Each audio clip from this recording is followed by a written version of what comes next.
আপনি জান আপনার বিয়ের হাতে পান খান, আমি আসতেছি। সবাই কেমন আছেন? আশা করি সবাই ভালো আছেন। আমি আলহামদুলিল্লাহ ভালো আছি। বন্ধু 3 দিন তোর বাড়িতে গেলাম, দেখা পাইলাম না। মানুষ চিন্তা করে 3 দিন যায়ও দেখা হয় নাই, বাটপারের সাথে সম্পর্ক রাখলে গাড়ি ভাড়া দিতে দিতে জীবন শেষ। ওই গান আর মার্কেটে চললো না। আর এক শিল্পী এসে কয় দেখা না হলে একদিন বুকের ভিতর করে চিন চিন চিন চিন। মানুষকে এটা মারাত্মক রোগ, সব জায়গা বাদ দিয়ে বুকে ধরছে, মরার সম্ভাবনা খুব তাড়াতাড়ি।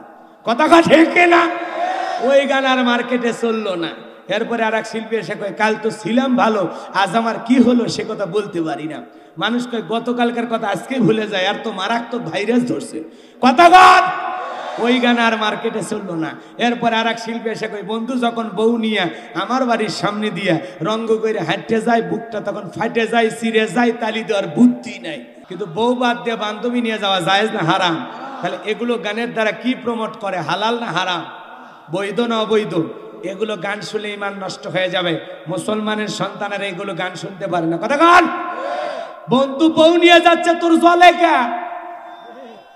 তোর জলে কে? বউ নিয়েই তো যাবি, বউ বাদ দে, তোর মতো বান্ধবী নিয়ে খুলে মানুষ কি করবি? লুচ্চা, বদমাইশ, চরিত্রহীন, লম্পট। তোরে ভালোবাসতে যে আমি লম্পট হব, লুচ্চা হব? এ কথা কর না কে? বউ নিয়ে যাওয়া হালাল। আপনাদের মসজিদের ইমাম সাহেব ওনার বউকে নিয়ে যাচ্ছে, মানুষ ভালো বলে, কিন্তু বউ বাদে সভাপতির বউ নিয়ে যদি রিক্সায় ঘরে কি করবেন? হুজুর ভেজাল আছে, ভালোই মনে করছিলাম। কথা কন ঠিক কিনা? এই জন্য এগুলো গান শুনলে মানুষের ইমান নষ্ট হয়ে যাবে। আবার ওই একই গানে কয় তুমি বন্ধু ইউসুফ ভাই আমি জোলেখারে থুয়া। কারণ ইউসুফ নবীকে জোলেখার সাথে প্রেম করছে না, জোলেখায় ছলনার ফাঁদ পেতে ইউসুফ আলাইহিস সালামকে ব্ল্যাকমেল করছে। কথা কন না কে? রূপের জালে ফাঁসাইতে চাইছে, পয়গম্বর ফিরেও তাকায়নি, 10টা দরজায় তালা, মিটাইতে চাই মনের জ্বালা। কথা কন না কে? ওটাই তো শয়তানের খালা। রাগ করেছেন মনে হয়। ইউসুফ নবীর কাছে যায়, কয় দিলে বড় জ্বালা রে, ফান যাবে। হুজুর তো কিছুই বোঝে না। হুজুর কি ওয়াকাম করা বোঝে? হুজুর বৈধ করে বিয়ে করে তারপরে বোঝে কিনা এমনি 8-10টা বাচ্চা কাচ্চা। জায়গা মতো হুজুর ঠিকই বোঝে। কথা কন, কিন্তু হারাম তরিকায় আমরা নেই। কথা কন, হারাম আছে যেখানে আমরা নাই, বৈধ হালাল আছে যেখানে, তেল হালাল খাবার সব খায় শেষ করে দেবো। কথা কন ঠিক কেনা? দুধ আনেন 1 লিটার খাই ফেলে দেবো, মদ 1 ইঞ্চি 1 ফোঁটাও খাবো না, জোর করে ঠেসে দিলেও খাবো না। উইঘুরের মুসলমানের যখন রোজা থাকে, ওই জালেম বেঈমানের তখন উইঘুরের মুসলমানদেরকে জোর করে দিনের বেলায় মদ খাওয়াইতে বাধ্য করে। এরপরে মুসলমান, এর নাম ইমানদার। এর নাম কি? ইমানদার। জোর করে দিলেও হারাম খায় না, আর হালাল বললে একবার বললেই খায়। কথা কন ঠিক কিনা? বিয়েনের হাতে পান খাওয়া কি হারাম? কথা কন না কে? বিয়েন কি বোরকা পরে পান দিবি না নতুন 3 পিস মেক্সি ওগুলো পরে আসবে? বিয়ে আসেই না। কতবার টেলিফোন করা লাগে, একটু আসবেন না? কত দুঃখের কথা জমা থাকে অ্যাকাউন্টে। এ কথা কন না কে? রহিমা বিউটি, নার্গিস, গোলাপি, মরিয়ম, হাসি, খুশি, মায়া, জয়া, হাফসা, হাজারা, রুমকি, ঝুমকি, বিউটি, সুইটি। মা বোনদেরকে বলি, মা থাকে যদি নাকের ফুল, কানের দুল, গলার চেন দিয়ে যাবেন, বিনিময়ে বেশি বেশি সব পাবেন। আল্লাহ কবুল করেন। জোরে কোন আমিন। পাশের বাড়ি ভাবিরে দেখলে আসসালামু আলাইকুম ভাবি কেমন আছেন? দিন দিন আপনার চেহারা যা হচ্ছে ভাবি, দেখে মনে হয় না আপনি 2 সন্তানের মা। আছে না নাই? কি পামডাই ভাবিরে দেয়, এরকম ছেলেবেলা আছে না না? এ বাজান গো, আমার সালাম দেবেন, সালাম দিয়ে গৃহে প্রবেশ করবেন। যে কোনো মানুষের বাড়িতে যান, মুসলমান মুসলমানের বাড়িতে যাবে, মুমিন মুমিনের গৃহে যাবে, সালাম না দিলে হবে? এ জোরে কোন সালাম না দিলে হবে? সালাম দেওয়ার দরকার আছে না না? আসসালামু আলাইকুম বইলে বাড়িতে প্রবেশ করবেন, ভিতরের থেকে অনুমতি আসলে। আর আমরা সালাম না দিয়ে বলি, কে রে রুবেল, এ রুবেল, এ রুবেল বাড়িতে আসিস, এই কথা বলে বাড়িতে ভিতরে ঢুকে যায়। রুবেলের মায়ের মাথার কাপড় নাই, রুবেলের বুকের, রুবেলের বইয়ের বুকে ওন্না নাই, আর রুবেলের বোন যে কি করতেছে তা তো বলাই যাবে না। এই হলো অবস্থা। মানে ও বাড়ির ভিতরে ঢুকে কার কি দৃশ্য সব দেখে ফেলেছে। আছে না নাই? কিন্তু না, মুসলমান সর্বপ্রথম সালাম, এরপরে গৃহবাসীর অনুমতি, তারপরে তো ভিতরে ঢুকবা। তোমার লজ্জা করে না? তুমি মুসলমান, তুমি সালাম না দিয়ে একটা বাড়িতে কিভাবে যাও? কথা কন না কেন? আর এরা সালাম দিয়ে উত্তর না পাইলে জানালা দিয়ে ভুলকি মারে। ভুলকি মারা বোঝেন তো? জানালা দিয়ে দেখে, এর নাম কি আপনারা কি বলেন? উকি মারে। আচ্ছা, জানালা দিয়ে উকি মারে।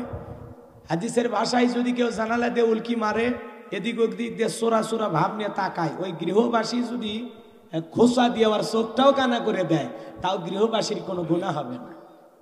কথা কি বুঝতে পারছেন? এত বড় অন্যায় উকি ঝুঁকি মেরে দেখা, এত বড় অন্যায়, আর চোখ কানা করে দিলে অপরাধ নেই। তাহলে তোমার লজ্জা শরম যদি থাকে, কোনো বাড়ির ফাঁসি টপকাইয়া ভিতরে ঢুকবা না, জানালে দে উকি ঝুঁকি মারবা না, মিন দরজায় যাবা, একবার সালাম দিবা, দুইবার সালাম দিবা, তিনবার সালাম দিবা, জবাব নাই, তোমার আর থাকার ওটি সময় নাই, বাড়ির দিকে যাও। হাজলামি বহুত করছো, ভালো হয়ে যায়, ভালো হয়ে যা, তোরা ভালো হতে পয়সা লাগে না। বাপ রে বাপ, যাত্রার বাড়ির ভিতরে অনুমতি ছাড়াই ঢুকে পড়ে, লজ্জা লাগে না তোমার? তুমি মুসলমান, আল্লাহর অর্ডারকে ফলো করতে পারো না? দেখলে না বন্ধু, দেখছ ঢাকা শহরে বন্ধু, বন্ধু ছোটবেলার বন্ধু, বন্ধু কাজে চলে গেছে, আইসে দেখে আর এক বন্ধু আমার বউরে নিয়ে হইয়া আছে। এমন দৃশ্য দেখার পর মাথা ঠিক থাকে? কথা কন। তখন বন্ধুরেও পিটাইছে, বউরে পিটাইছে, বন্ধুরে এমন পিটান পিটাইছে, বন্ধুর হাতে বন্দুক খুন খুন খুন খুন, পরকীয়াই বলি। কথা কন ঠিক কেনা? এজন্য যুবক, তোমার বন্ধু যা আছে সব বাইরে, বাড়ির ভিতরে কেউ যাবে না। আর তোমার লজ্জা লাগে না? তুমি তোমার বন্ধুকে ঘরের বেডরুমে নিয়ে যা, তোমার স্ত্রীর সাথে পরিচয় করে দাও যে মাই ফ্রেন্ড। কতক্ষণ লাগে? এটা নাকি ওর বন্ধু, বলতেছে আমার জিগরি দোস্ত, একেবারে ল্যাংটা কালের বন্ধু, মাঝে মাঝে আসলে চাপান খায়। কই ঠিক আছে, তোমারই তো বন্ধু, কি পরিচয় করে দে। তোমার লজ্জা লাগে না? এখানে পর্দা আছে না নয়? শরীয়ত কি কোথাও বলেছে বন্ধু বন্ধুর বউকে দেখবে জায়েজ? কোথাও জায়েজ আছে? আজকে তোমার বউ তোমার বন্ধুর সাথে ফষ্টি নষ্টি করতে গেছে, তুমি দেখে মাথা গরম হয়েছে, বন্ধুরেও মারলা, বউরেও মারলা। এই দূরত্ব যদি তুমি আগে থেকেই হিসাব করে চলতা, তাহলে তোমার ঘরে তোমার বন্ধু প্রবেশ করতো না, তোমার বউয়ের দিকে বাঁকা চোখে তাকাইতো না, আর এ ধরনের নোংরা জঘন্য ঘটনা ঘটতো না। কথা ঠিক কিনা?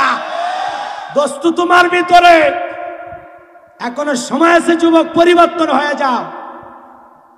আর আপনাদেরকে বলি, খবরদার, বাড়িতে যেই লোক সালাম দেবে না, ওই রকম মানুষ আপনার বাড়িতে দরকার নাই। সালাম দেবে, অনুমতি নেবে, তারপরে বাড়িতে ঢুকবে। আর এখন খালি বাড়িতে যা বলা, এ বাদশা ভাই বাড়িতে আছে, বাদশার বউ যেখানেই থাক, শোনা মাত্র এসে গেট খুলে দেয়, গেট খুলে দেয়, আছে না নাই? গেট খুলে বলে বাদশাকে খুঁজতে আসছেন। বাদশা কেন দরকার? আমি বাদশার বউ, কিছু বলবেন? আমার স্বামী তো বাড়িতে নাই। আসেন ভাই, ভিতরে বসেন, চেয়ার দেই, বসেন, একটু চা বানায় দে, হালকা কিছু খাইয়া যান।